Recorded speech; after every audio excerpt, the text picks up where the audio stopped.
Bismillahirrahmanirrahim. Assalamualaikum warahmatullahi wabarakatuh. Waalaikumsalam. Alhamdulillah rabbil alamin. Salatu wassalamu ala asrafil anbiya'i wal mursalin wa ala alihi wa sahbihi rasulillahi ajma'in. Bersyukur kepada Allah Subhanahu wa taala, salat dan salam kepada nabina Muhammad sallallahu alaihi wasallam dengan ucapan Allahumma shalli ala sayyidina Muhammad wa ala ali sayyidina Muhammad. Sahabat dan kumpai dimanapun Anda berada, kembali lagi bersama kami pada program Daun Kumpai Dakwah Tanpa Batas. Tentunya ada bersama saya Yose Maulana, yang alhamdulillah pada sore jelang berbuka puasa ini kita sudah kedatangan seorang tamu agung bagi kita semua, yaitu Al-Ustadz Yuli Hesman SAG. Beliau adalah da'i populer dan fenomenal di Kabupaten Rokan Hulu yang alhamdulillah sudah menyempatkan waktu untuk hadir bersama dengan kita di sini. Sahabat dan kumpai dimanapun Anda berada, tentunya mari kita sapa dulu Al-Ustadz Yuli Hesman SAG. Assalamualaikum Ustadz. Waalaikumsalam warahmatullahi wabarakatuh. Kaifa haluk Ustadz? Alhamdulillah, Nabi khair. Insyaallah. Tabarakallah Ustadz. Afwan. Ustadz, selamat datang di Daun Kumpai Ustadz. Iya. Tentunya menjelang waktu berbuka nih Ustadz, apa kira-kira pembahasan kita nih Ustadz untuk di Ramadan ini, di waktu berbuka untuk akan ditonton oleh seluruh penonton Ustaz? Yang pertama ini saya kasih apresiasi ya terhadap Daun Kumpai ini, karena saya juga sudah menyimak, memperhatikan, dan yang lebih spektakuler lagi motonya itu dakwah tanpa batas. Nah, ini kan sebuah sebuah moto yang mesti kita dukung bersama, kita usung bersama, karena umat ini jadi maju dan bangkit itu dengan dakwah. Dan dakwah itu salah satunya untuk kondisi sekarang ini adalah melalui media. Jadi saya ucap apresiasi sama Daun Kumpai, semoga jaya pada masa yang akan datang, insya Allah ya. Baik, pembahasan kita ya pada sore hari ini, yakni pembahasan tentang masjid dan kebangkitan umat. Masjid dan kebangkitan umat. Ya, masjid kita tahan dulu Ustaz ya. Dan kebangkitan umat. Kita tahan dulu, kita sampaikan kepada seluruh saudara, sahabat dan kumpai dimanapun Anda berada. Jangan kemana-mana. Tentunya menjelang waktu berbuka puasa ini kita saksikan pesan-pesan tausiah, pesan-pesan dakwah yang akan disampaikan oleh Al-Mukarram, tentunya yang akan memberikan pelajaran bagi kita semua kepada Al-Mukarram Al-Ustadz Yuli Hesman SAG. Tafadhol Ustadz. Terima kasih ya. Assalamualaikum warahmatullahi wabarakatuh. Waalaikumsalam warahmatullahi wabarakatuh. Alhamdulillah wassalatu wassalamu ala Rasulillah, la haula wala quwata illa billah. Qala Allah Ta'ala, a'udzubillahi minasyaitonir rajim. Innama ya'muru masajidallah man amana billahi wal yaumil akhir wa aqama sholata wa ataz zakah wa lam yakhsha illallah fa asa ulaika ayyakuna minal muhtadin. Alhamdulillah, pertama mari kita sama mengucapkan puji dan syukur kehadirat Allah. Mudah-mudahan pertemuan kita di sore hari ini dalam acara yang mulia, yang bagus ini menambah daripada hazanah pahala puasa kita, ya, dan sekaligus menambah ilmu kita, dan hebatnya lagi tanpa terasa akan menjadi lebih cepat waktu berbuka, ya, karena waktu berbuka cepat itu ya karena aktivitas, ya. Kalau kita menunggu dan menunggu, maklum namanya menunggu itu kan lama. Tapi ini alhamdulillah. Alhamdulillah. Kemudian bersolawat kita pada Nabi Muhammad sallallahu alaihi wasallam. Allahumma sholli ala Muhammad wa ala ali Muhammad. Allahumma sholli wa sallim wa barik alaihi. Kaum muslimin dan muslimat, shaimin wa shaimat di mana saja berada, sengaja kita angkat pembicaraan kita di sore hari ini mengenai masjid dan kebangkitan umat. Mengapa? Karena setiap kita itu merindukan bangkitnya umat Islam. Ya, apa yang dimaksud dengan bangkitnya umat Islam ini?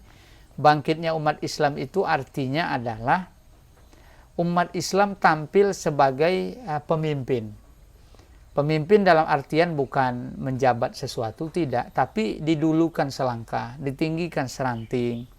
Dia menjadi model, dia menjadi contoh, dia menjadi warna. Itu yang kita maksud, bahwa bangkit itu umat ini levelnya, kalau selama ini jadi penonton, dia jadi pemain. Kalau selama ini dia yang mengekor, sekarang dia yang diikuti. Kalau selama ini dia yang manut-manut untuk mentaati, kedepannya dia yang ditaati. Dalam artian bangkitnya umat ini di seluruh level, Islam itu menjadi warna. Dan tentunya kebangkitan umat Islam ini menjadi kerinduan bagi semua kita. Ya, apalagi kita membaca sirah nabawiyah, ya, bagaimana Nabi Muhammad dengan sahabat 2/3 dunia bisa tunduk di bawah tapak kaki mereka. Ya, Kekaisaran Romawi, Imperium Romawi, Kekaisaran Persia, dua peradaban besar pada masa Nabi, pada masa sahabat, itu bisa bertekuk lutut di bawah peradabannya Islam. Ini kenapa gitu? Padahal waktunya tidak lama. Ya, tidak lama. Maksudnya tidak lama pembentukan dari sahabat dan generasi awal itu, tidak lama, tapi berhasil. Sehingga wajar kalau Michael Hart dalam bukunya itu 100 tokoh meletakkan Nabi Muhammad itu orang pertama atau manusia terhebat, manusia pertama dari 100 tokoh dunia, kan? Karena waktunya, kemudian juga teknologinya dan lain sebagainya tidak begitu begitu mendukung, ya. Tapi berhasil untuk membentuk sebuah peradaban sehingga tadi kerajaan-kerajaan besar dunia waktu itu bisa tunduk di bawah tapak kaki mereka, yakni para sahabat. Memang banyak rahasianya, ya. Kemudian yang kedua, yang kita bisa ambil juga ibrah pengajaran, ya, berlanjut setelah Nabi, sahabat, sampai kepada yang fenomenal, yaitu kekuasaan Islam di Spanyol, Andalusia. Sampai 800 tahun lamanya Islam itu menguasai. Namun hebatnya, Islam menguasai bukan menindas. Sahabat menguasai bukan menindas. Tapi apa? Menjadi penolong, menjadi pewarna, mengarahkan daripada umat manusia itu keluar dari tindak kezoliman kepada keadilan. Nah, itulah dia, sehingga dukungan-dukungan ini muncul dari umat Islam itu sendiri dan juga dari yang tidak Islam, gitu. Nah, kemudian apa hubungannya dengan masjid? Nah, ternyata masjid sangat besar fungsinya. Masjid sangat besar fungsinya. Nah, kita mau lihat sejarah bagaimana awal Nabi Shallallahu Alaihi Wasallam berdakwah, yakni ketika beliau pindah dari Makkah menuju Madinah, maka sangat sangat terang sekali dalam ceramah agama para ustadz guru-guru kita menyampaikan bahwa yang pertama Nabi lakukan adalah membangun masjid. Apa yang kita kenal mungkin Masjid Kuba misalnya, kan. Kemudian Nabi pindah ke Madinah, karena Masjid Kuba dengan Madinah itu beberapa kilometer. Jadi sampai Nabi di Madinah, Nabi bangun masjid. Itulah yang sekarang kita sebut dengan Masjid Nabawi.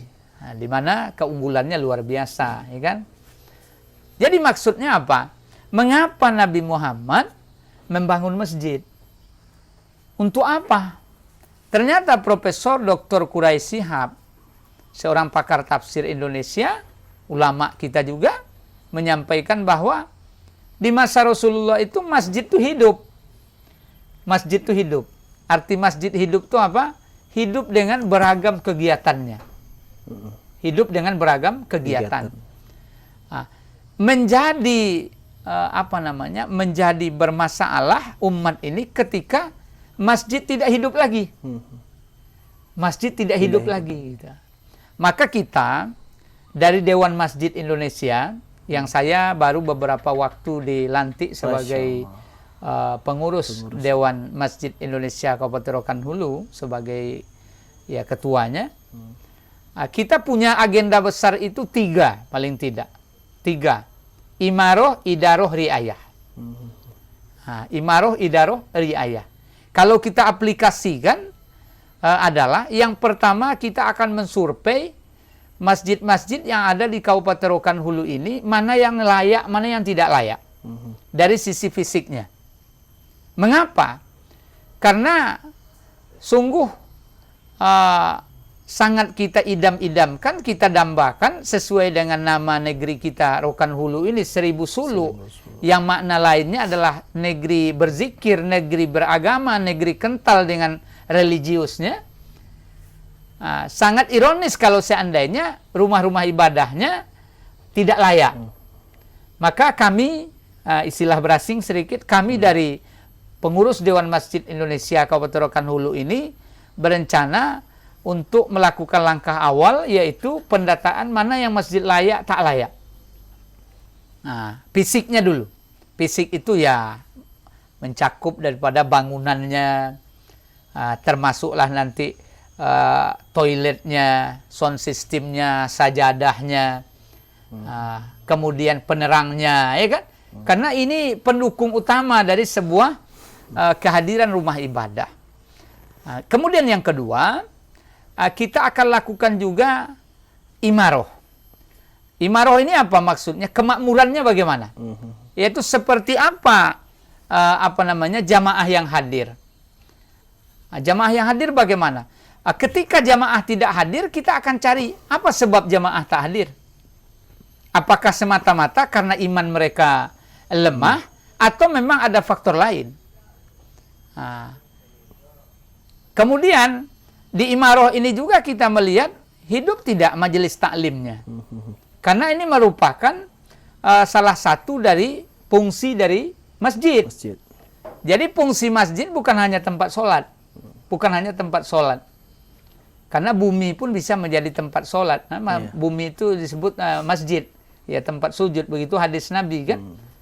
Cuma keistimewaan masjid yang terorganisir ini, di situ ada nanti ada nanti majelis taklimnya, transfer ilmu. Karena manusia akan berubah cara berpikir yang melahirkan sebuah peradaban itu, yaitu dari ilmu. Dan ilmu itu dari dituntut. Majelislah yang harus diperbanyak. Kemudian juga ekonomi. Bagaimana dari masjid itu muncul nanti ekonomi Islam. Tidak ada salahnya jika masjid tersebut memiliki apa yang disebut dengan warung masjid.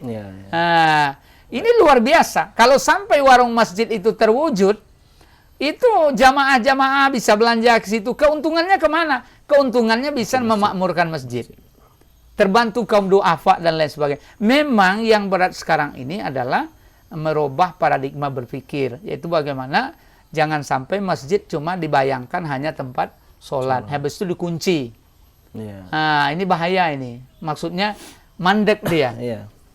Kemudian yang ketiga, kita juga akan mensurvei nanti tentang tingkat administrasi. Administrasi ini adalah bagaimana pengorganisasian yang terjadi di masjid. Karena bagaimanapun juga ini mempengaruhi kepada kemajuan masjid.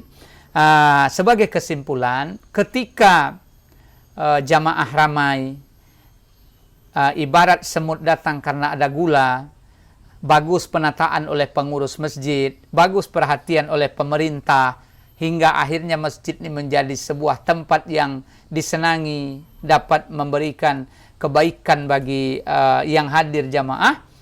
Ini insya Allah akan melahirkan peradaban baru bagi umat ini, khusus untuk negeri 1000 suluk. Saya yakin dan percaya akan membawa negeri ini lebih barokah lagi, lebih membawa kemajuan di seluruh lini kehidupan. Jadi kaum muslimin dan muslimat, shaimin wa shaimat di mana saja berada, kewajiban kita adalah untuk bersama-sama menjadikan masjid sebagai sentral kita umat Islam, dan berupaya ambil bagian dari sisi mana saja yang bisa kita aktif bersama pengurus untuk menjadikan masjid sebagai sumber kebangkitan umat. Mudah-mudahan ini wujud insya Allah. Demikian. Amin. Syukran Ustaz, luar biasa. Sahabat dan kumpai dimanapun Anda berada, sama-sama kita sudah mendengarkan bahwa masjid merupakan sebuah kekuatan bagi umat Islam, di mana kemakmuran masjid adalah paling utama. Namun Ustaz, sebelum kita undur diri nih Ustaz, ada beberapa pertanyaan. Satu, adakah penekanan dari hadis atau ayat tentang untuk memakmurkan masjid ini Ustaz? Mohon Ustaz. Ya, taib. Tentunya dalam agama ini sumber kita Quran sama hadis ya. Yang pertama nanti di surat At-Taubah ayat 18.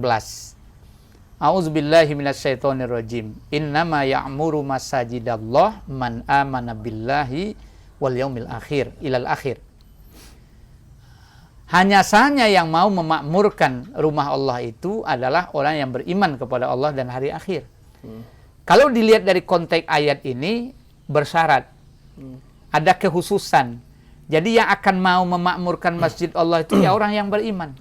Yang nggak beriman nggak mau. Yang nggak beriman nggak mau dia. Nah, jadi untuk itu kita lihat pula di hadis Nabi. Iza ra'aitumur rajulu ya'tadu ilal masjid fashhadu bil iman. Apabila kamu melihat seseorang mondar-mandir ke masjid, saksikan olehmu bahwa dia itu orang yang beriman.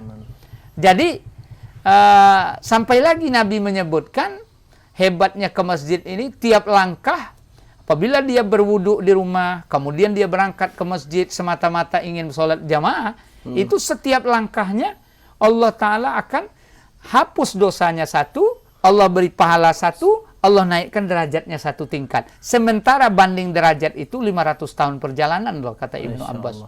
Jaraknya itu. Jadi maknanya rugi sekali kalau orang tidak ke masjid begitu. Jadi kalau ditanya dalil tentang ke masjid itu ada sangat banyak. Sangat banyak sekali, bahkan sampai Nabi ingin membakar rumah orang-orang yang tidak mau ke masjid berjamaah itu kan. Padahal Nabi itu sosok yang paling penyayang di antara yang sayang gitu kan.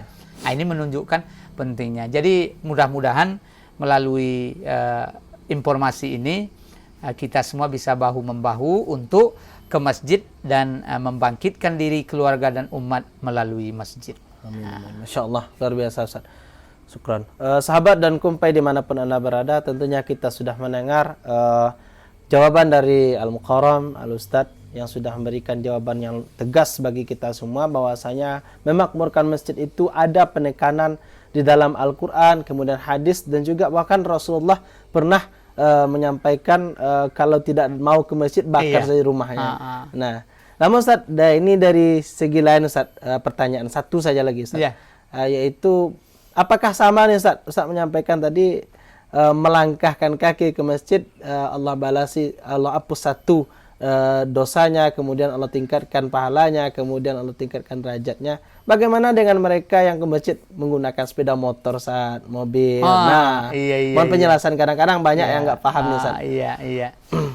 Satu hal yang ingin saya sampaikan, kalau soal hitung pahala, ya Allah Maha Tahu. Itu dulu ya. Jadi kalau ada nanti hitung pahalanya segini, begini, itu orang beriman itu kembali ke dasar tauhidnya, Allah Maha Tahu gitu kan. Cuma dibuatkan ilustrasi seperti itu, hakikatnya adalah kan yang paling rendah itu kan jalan kaki, kan jalan kaki paling rendah, maka dihitung langkahnya. Ya kalau mobil dihitung rodanya, putarannya kan gitu kan. Jadi cuma pada intinya semua tidak sia-sia. Besar di sisi Allah Subhanahu wa taala. Bagi yang jalan kaki, alhamdulillah. Bagi yang pakai sepeda motor, mantap. Bagi yang pakai mobil roda 4 kendaraannya nggak masalah, silakan. Yang penting niatnya benar. Niat berangkat itu adalah untuk beribadah kepada Allah di masjid-masjid Allah Subhanahu wa taala. Ini luar biasa. Syukran Ustaz. Kadang ada pertanyaan seperti itu Ustaz. Betul. Bagaimana kalau saya pakai motor, pakai mobil? Tapi yang penting niat kita, innamal a'malu binniyat kita, yaitu untuk memakmurkan masjid Ustaz ya. Masya Allah, luar biasa, tabarakallah. Sahabat dan kumpai dimanapun Anda berada, tentunya kita sudah mendengar tausiah dan pesan-pesan dakwah yang disampaikan oleh Al-Ustaz kita, dan semoga ini menjadi amal ibadah dalam kehidupan kita, dan hendaknya kita saling memakmurkan masjid yang ada di sekitaran rumah kita, dan juga menjadi orang-orang yang menghimpun seluruh kekuatan umat Islam yang ada dalam masjid. Sahabat dan kumpai dimanapun Anda berada, tentunya kita sudah hampir di penghujung acara kita. Syukran Ustadz atas waktu yang diberikan, kesempatan, atas kesibukan Ustadz, dan meluangkan waktu untuk ada di sini. Semoga puasa Ustadz hari ini bernilai ibadah dari Allah, dan diberkahi oleh Allah Subhanahu wa taala. Amin ya rabbal alamin. Sahabat dan kumpai dimanapun Anda berada, tentunya jangan lupa terus tonton video dakwah Daun Kumpai Dakwah Tanpa Batas. Jangan lupa setiap sore menjelang berbuka puasa, dan juga jangan lupa like, subscribe, dan komen, dan share seluruh video dakwah ini. Semoga kita menjadi orang-orang yang menyebarkan kebaikan dan menyebarkan dakwah dalam agama Islam ini. Sahabat dan kumpai dimanapun Anda berada, pada akhirnya saya sebagai pembawa acara Yose Maulana dan juga bersama Al-Ustadz Yuli Hesman SAG mohon undur diri, dan pada akhirnya kami ucapkan wabillahi taufiq wal hidayah. Wassalamualaikum warahmatullahi wabarakatuh. Waalaikumsalam warahmatullahi wabarakatuh.